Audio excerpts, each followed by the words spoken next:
I'm retired from University of Michigan Biological Station, where we are right now. I came here in 1971 with the director, David M. Gates, professor at the University of Michigan. So we proposed to the National Science Foundation a project having to do with land use and water quality on the lakes and streams within the Sheboygan River watershed. And they accepted the idea and they funded us for 3 years. But at the end of that period, the National Science Foundation decided they weren't going to fund it anymore. They only do usually one project at a time. So we were wondering what this wonderful project, it should really be carried on by the people who live up here.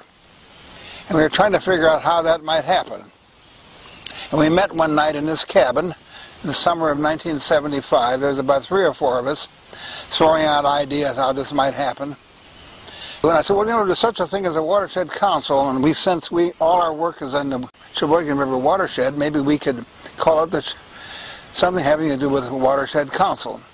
And the people seemed to like that idea.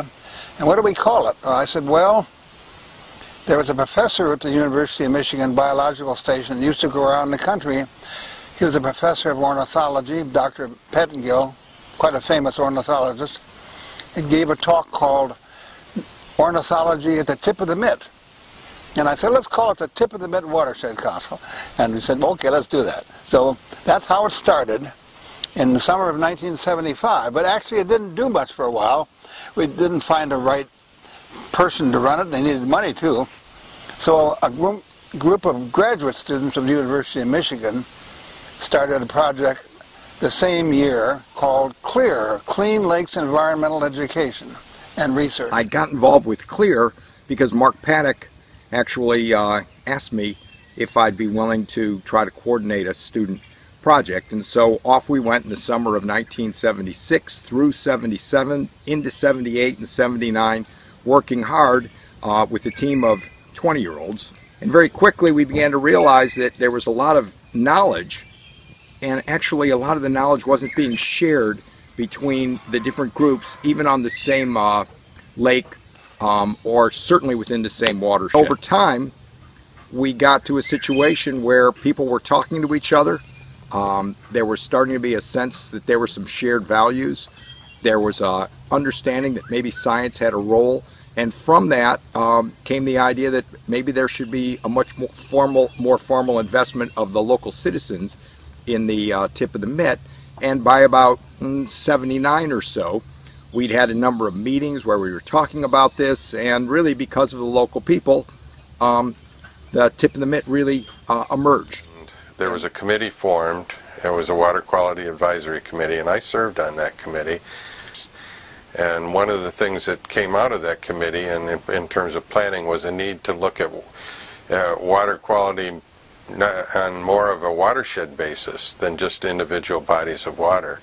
And the need for more planning on a watershed basis. So Ruth Agawa was instrumental in setting that up and instrumental in getting the Watershed Council started. I know when I first started with this, there were 3 of us that attended some planning commission meetings and so forth, and ended up with more and more of the lake associations being involved, wanting to be involved, and the tip of the Mitt was the resource for them, that if they had questions, and we could research it and we could help them to sort out what the problem was and a solution for those problems. And was the main focus was, how do we have this solution? It was very exciting to see, and I am just thrilled beyond belief in terms of what the tip of the Mitt has been able to accomplish and is accomplishing, and how recognized it is, not only regionally but in the state and nationally, because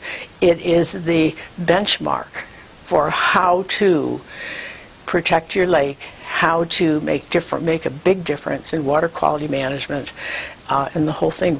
When I came to the Conservancy in late 1984, the Watershed Council was already established and was growing at that point actually faster than the Conservancy. We were sharing the office building at the time. The building had just been moved to the Powell Road location, and we also shared a staff member. Tom Lagerstrom worked half-time for both the Watershed Council and the Conservancy. Yeah, it was quite a change when the Watershed Council got their own building. Obviously, we were very happy for them to establish the Freshwater Center, but it was an adjustment. You know, there's a lot to be gained by having two organizations close to one another when they complement one another as we do. And so we had to get used to picking up the phone instead of running across the hall. And we had board members in common. You know, Huffman was a great mentor for us. Huffy, or Horace Huffman, was a key benefactor for the Watershed Council. He hosted a series of cocktail parties and coffees all around the area, and he would take me or another staff member to these. They were his friends and his acquaintances, and he would talk to them about the organization and how much we needed money, and he would have one of us talk about the programs, and we would walk away with donations from his friends. He also solicited 3 of his close friends to jumpstart things with significant gifts for staffing to get the staff started. He loved the organization so much and loved talking about it. It was contagious.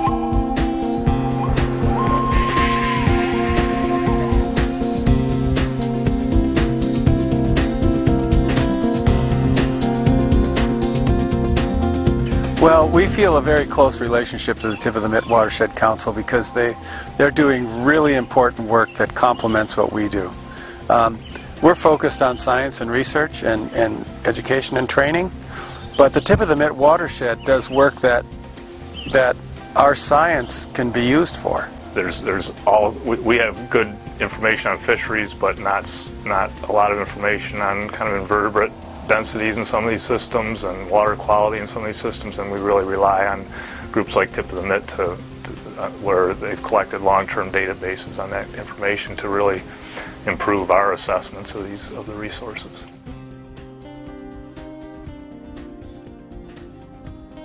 Tip of the Mitt was a huge part of getting our monitoring program set up. At that time, Doug Fuller was the Water Resources Coordinator, and when we got our funding, he shared some of his design ideas and helped us create our program. So, you know, miigwech to Tip of the Mitt Watershed Council for giving us some expertise in that subject.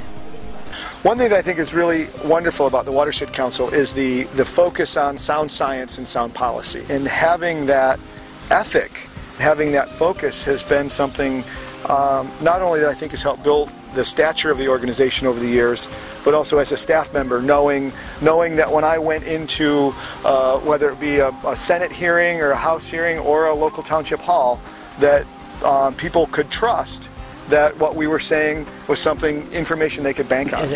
And people have great confidence. I feel people have great confidence in the Tip of the Mitt. If they give a report, people know that it's been researched. It comes from very solid information. The Charlevoix County Community Foundation has been partnering with Tip of the Mitt Watershed Council for the better part of 2 decades, working together on projects that positively impact the water quality and the environment throughout Northwest Michigan, but particularly in the Lake Charlevoix watershed. We found Tip of the Mitt to be an outstanding partner. Their grant proposals and thoughts in general are always well organized and well researched. We can count on Tip of the Mitt doing a great job of implementing the projects that they're developing, and their follow-up is absolutely perfect as well. Last summer we had a greenbelt installation on a private property owner's shoreline, and Tip of the Mitt was very much instrumental in providing the leadership and the help for this project, which was viewed by, at least 50 or 60 volunteers. I've been involved professionally with them for a long, long time, and in my current job as a funder, funding programs for the Watershed Council, I really look towards their staff to provide me with the expertise that we need to make good and informed decisions about water resources. You know, I sort of think of Tip of the Mitt as Ghostbusters. Who are you going to call? And when there are issues, whether it's your septic system, whether it's beach erosion, whether it's invasive species, who are you going to call? Well, there's a number you can call. They're in the phone book. They're on their website. You can reach out to them. Just going to their website alone will answer so many questions that the general public, I have, on matters relating to your own personal property or matters relating to your business. It's all there on the website. Who are you going to call? Tip of the Met.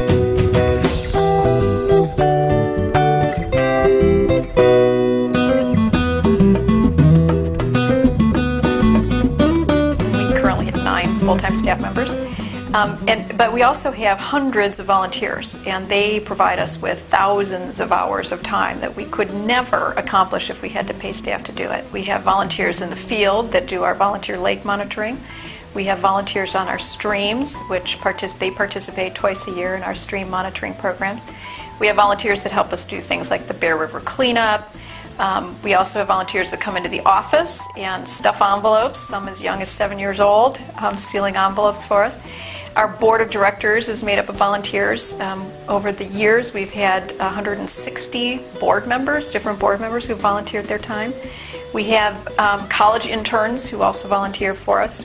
This year we have 8 volunteer interns who spend a whole summer at full-time working for us. So the volunteers are key. This organization's success to a large extent has rested on our volunteers. I think it's extremely important that groups, nonprofits like the Tip of the Mitt Watershed Council, the Michigan Trout Unlimited, Miller Van Winkle Trout Unlimited, the DNR, for all of us to always work together to know that we're going in the same direction on any watershed plan. Well, the Petoskey Harbor Springs Area Community Foundation knows through our grant making that the community values the environment, the scenic views that we have, the clean water, clean air, and we know that the organization in town that obviously makes that happen is the Tip of the Mitt Watershed Council. So with the Watershed Council's help, we partnered to create the Little Traverse Bay Protection and Restoration Fund. It was quite an honor to be the board president. The Watershed Council was the first board I had ever served on, and I felt that it was a fantastic learning experience. And I love the fact that the schools, that they're involved at such an early age, up to many of your volunteers of the year are well into their 70s, into their 80s. That's quite a span, and that says a lot about the organization. Yeah, I like helping out. Depends on the job. I like mailings. I like working with the computer. I love doing surveys. And yeah, we feel like with the stream monitoring program, we were actually promoted from being common laborers, like picking up trash and sometimes painting walls and relocating trees on riverbanks, moving rocks. And I did a garden in front of the Tip of the Mitt offices. And I helped with planting the garden in the current freshwater center. And so we feel like we were promoted to senior citizen scientists when we had a chance to actually monitor the streams. In other words, look at these different macroinvertebrates. Oh yeah, oh yeah, look at those guys. Watch your step. We're going to put these bugs back in the river, right? Yep.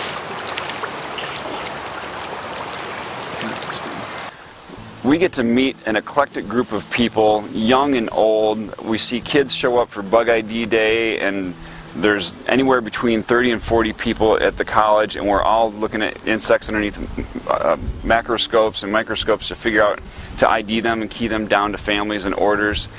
And it's amazing the camaraderie that you get meeting all these people. Yeah, sometimes when I test out the hydroprobes, and then the one time I went to a lab, I think, and looked at, they said, body parts of insects, I believe, under microscopes. That was pretty fun. That's cool. Eventually I got a little bored, but...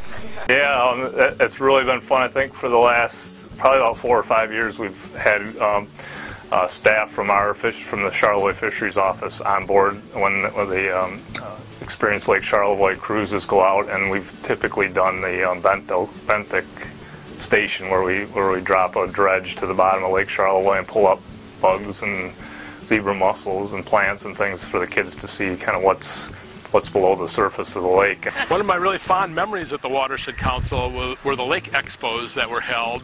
The heyday of lake expos were probably the late 80s and early 90s. And yeah, see, he had a big part in that. He's the one that caught the fish. He's the one that caught the fish, so sure. They had to go fishing the day before, and then they put them on ice in a cooler, and you know, they left the scales on and everything. So I mean, it was the first time that I held like a dead fish, and like I'm supposed to paint this thing and put it on my shirt. Yeah.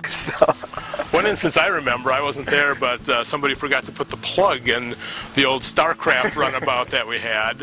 One of the interns that was going out with a staff member, and the staff member went to park the car and came back, and the boat was half full of water, and it's like, whoops. One funny story I particularly remember was on Lake Louise, and I was going there to give a presentation to the association on the erosion control program.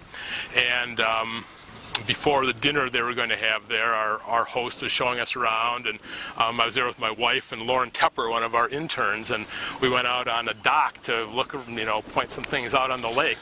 And there were a little too many people on the dock, and I was standing at the end of the dock, and I was kind of oblivious, and I was pointing out, like, here's this and this and this.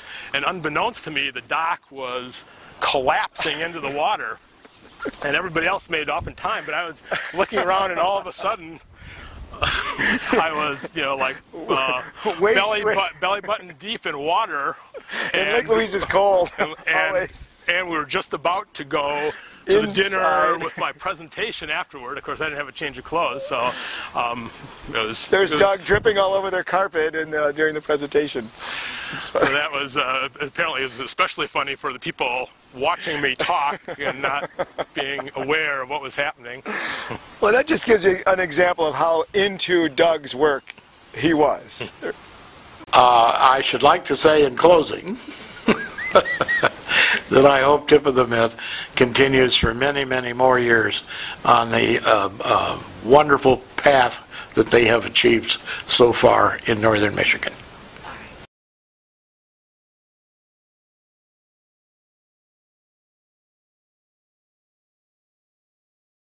Doug Fuller. I worked at the Watershed Council for 17 years. Okay, so start again. Sorry. Oh, sorry. Okay, we're rolling. We're rolling. There's going to be a bloopers reel. She was great. Are we rolling? Oh, what hell's bells? You have to let the interview subject know that. I'm just saying. I know. You're just saying. The camera going on. Watch The Lion King with him. You'll see how sensitive he is. Whatever. See, now I'm like, okay, let's do this. Good gosh. I'll be doing. Sorry. Makeup. Okay, ready? So when you're ready. You ready, Doug? Happy 30th. Why don't you count it? Yeah, one of you guys count us up. Okay. Ready? 1, 2, 3. Happy 31st. What do we say? I was going to say happy 35th anniversary Watershed Council. Happy 35th anniversary Watershed Council. On to 50. Okay, there you go. How about that? Is that perfect. So wait, let's go. Let's do a dry run first. Ready? Okay, count it out, Kate. We're gonna practice. 1, 2, 3. Happy 35th anniversary Watershed Council, and on to 50. I could go on all day, you know. And praising you guys. Praise you guys all day long. Okay? Happy anniversary? Yeah, happy anniversary. Happy anniversary, Watershed Council. I love that. That's cool. That's cool. Got it. Okay. No mosquitoes on the face, right? Get the mosquitoes out. Get your wiggles out. Yeah, baby. Perfect. Oh, it's perfect. Let's see what else. I'd say that's pretty much all I've done in my lifetime here.